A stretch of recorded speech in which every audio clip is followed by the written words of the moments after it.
बातमी आहे सांगलीमधून विशाल पाटलांवरील निलंबनाची कारवाई टळली आहे अशी माहिती सध्या सूत्रांनी साम टीव्हीला दिली आहे। विशाल पाटलांवर काँग्रेसने कारवाई टाळली असल्याचं आता सूत्रांकडून कळतंय। शिवसेनेच्या दबावापुढे न झुकण्याची काँग्रेसने आता भूमिका घेतली आहे। तर सांगलीमध्ये विशाल पाटलांनी बंडखोरी केली होती। चंद्रहार पाटलांना उमेदवारी दिल्यामुळे त्यांनी ही बंडखोरी केली होती। त्याच पार्श्वभूमीची ही महत्त्वाची अपडेट समोर येते।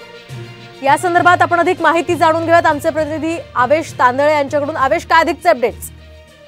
विशाल पाटीलांनी अर्ज भरला होता अपक्षात, त्यावेळेस त्या दुसऱ्या दिवशीच कारवाई करण्याची सूत्रावर शिवसेनेने मागणी केली होती काँग्रेसकडे।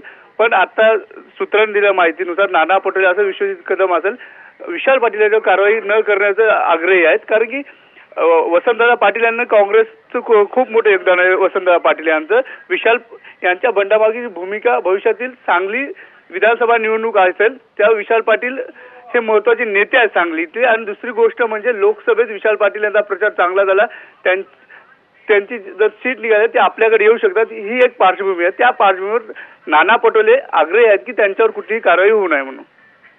तर आपण पाहतोय या पार्श्वभूमीवर आता ठाकरे गटाकडून काय भूमिका स्पष्ट केली जाते ते सुद्धा पाहणं महत्त्वाचं असेल। धन्यवाद तुम्ही दिलेल्या या सविस्तर माहितीसाठी।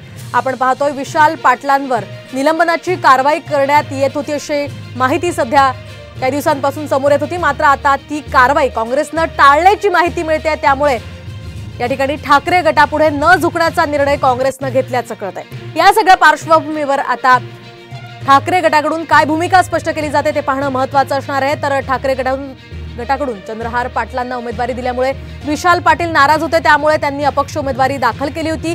आणि त्यानंतर आता कालच आपण पाहिलं की विश्वजित कदम यांनी सुद्धा मतदारानंतर विशाल पाटलांसोबत एक फोटो पोस्ट केलेला आहे। या सगळ्या पार्श्वभूमीवर आता पुढे काय घडामोडी सांगलीत घडतात ते पाहणं महत्त्वाचं असेल।